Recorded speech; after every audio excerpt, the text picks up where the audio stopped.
Inilah Injil suci menurut Yohanes. Sekali peristiwa, Yesus mengajar di Yerusalem. Beberapa di antara orang banyak yang mendengarkan perkataan Yesus berkata, "Dia ini benar-benar nabi yang akan datang." Yang lain berkata, "Ia ini Mesias." Tetapi yang lain lagi berkata, "Bukan, Mesias tidak datang dari Galilea, karena kitab suci mengatakan bahwa Mesias berasal dari keturunan Daud dan dari kampung Betlehem, tempat Daud dahulu tinggal." Maka timbullah pertentangan di antara orang banyak karena Yesus. Beberapa orang di antara mereka mau menangkap dia, tetapi tidak ada seorang pun yang berani menyentuhnya. Maka ketika penjaga-penjaga yang ditugaskan imam-imam kepala dan orang-orang Farisi pergi kepada imam-imam kepala, orang-orang Farisi berkata kepada mereka, "Mengapa kamu tidak membawanya?" Jawab penjaga-penjaga itu, "Belum pernah seorang manusia berkata seperti orang itu." Jawab orang Farisi itu kepada mereka, "Adakah kamu juga disesatkan? Adakah seorang di antara pemimpin-pemimpin yang percaya kepadanya, atau seorang di antara orang-orang Farisi?" Orang banyak itu tidak mengenal hukum Taurat, terkutuklah mereka. Nikodemus, seorang dari mereka yang dahulu telah datang kepada Yesus, berkata kepada mereka, "Apakah hukum Taurat kita menghukum seseorang sebelum ia didengar dan sebelum orang mengetahui apa yang telah dibuatnya?" Jawab mereka, "Apakah engkau juga orang Galilea? Selidikilah kitab suci dan engkau akan tahu bahwa tidak ada nabi yang datang dari Galilea." Lalu mereka pulang masing-masing ke rumahnya. Demikianlah sabda Tuhan.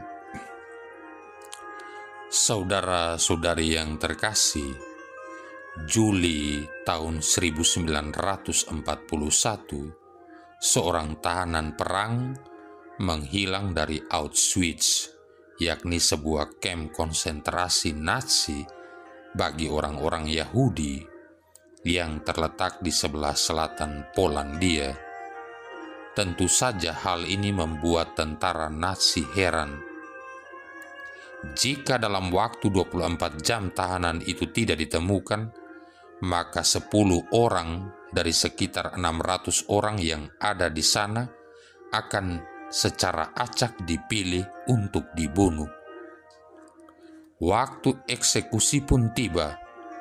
Dari 10 orang yang dipilih secara acak untuk dibunuh, ada seorang mantan serdadu, yakni Francis Gajonicek namanya. Ketika menerima hukuman itu, Gajonicek berteriak, "Oh anak-anakku dan istriku yang malang." Lalu muncul keributan. Seorang pria yang dikenal suka membagi makanannya, ringkih, dan suka membimbing orang lain untuk mengucapkan doa pengakuan dosa tampil ke depan. Ya, ia adalah seorang imam Katolik. Ia berkata, "Saya ingin menggantikan salah satu dari para tahanan ini." Dan ia menunjuk Gajonicek. Nama pastor itu adalah Maximilianus Kolbe. Ia adalah seorang pemuda yang biasa hidup menderita sejak kecil. Lalu mereka membawanya ke penjara bawah tanah di sebuah blok. Di sana para tahanan disiksa dengan cara tidak diberi makan dan pakaian yang layak. Hingga 2 minggu, hanya 4 dari 10 orang yang masih bertahan hidup. Dan Pastor Kolbe meninggal terakhir di hari ke-15 setelah disuntik mati. Tentang kepahlawanannya, hidupnya, dan kasihnya, Paus berkata, berjuta-juta orang telah dikorbankan oleh kesombongan dari kekuasaan dan kegilaan rasialisme. Namun di tengah-tengah kegelapan tersebut, bersinarlah tokoh Maximilianus Kolbe. Di atas ruangan kematian yang besar tersebut, melayanglah firman kehidupannya yang ilahi dan kekal, kasih yang penuh penebusan. Santo Maximilianus Maria Kolbe mengajarkan bahwa siap menderita untuk kebaikan orang lain itu membahagiakan.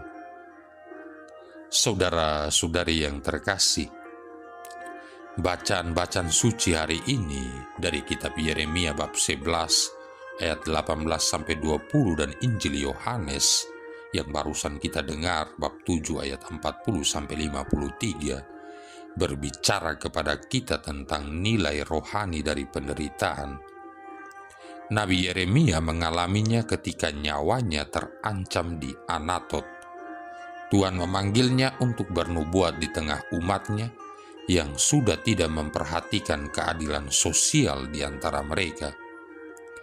Nabi Yeremia muncul untuk meluruskan hidup mereka, tetapi usahanya nyaris gagal total. Dia dianiaya. Tuhan sendiri memperlihatkan perbuatan jahat umatnya kepada Yeremia untuk diketahui. Di saat seperti ini, Yeremia mengingat kembali pengalaman masa lalu, dan Tuhan mengingatkannya bahwa dulunya dia pernah seperti anak domba jinak yang dibawa untuk disembelih, atau seperti sebatang pohon yang hendak dibinasakan sekalian dengan buah-buahnya. Tentu saja bagi Yeremia, semua ini adalah nubuat dari atas, tetapi sedang dialaminya secara nyata dalam hidupnya. Pengalaman penderitaan bukan hanya sekedar nubuat yang diwartakannya, tetapi sedang dihayatinya dalam iman. Apa yang diungkapkan menjadi sempurna dalam penghayatan. Pengalaman Yeremia juga menjadi pengalaman Yesus.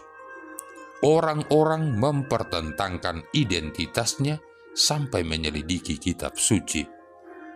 Perdebatan yang terjadi adalah apakah Yesus sungguh-sungguh Mesias, Nabi yang akan datang atau bukan. Mengapa dia orang Galilea tetapi berlaku seolah-olah dia adalah Mesias? Padahal Mesias haruslah berasal dari keturunan Daud di tanah Betlehem. Semua ini bertumbuh menjadi niat jahat untuk menangkap dan membinasakan Yesus. Namun di antara mereka ada juga yang masih percaya bahwa Yesus sungguh-sungguh Mesias dan Nabi yang akan datang.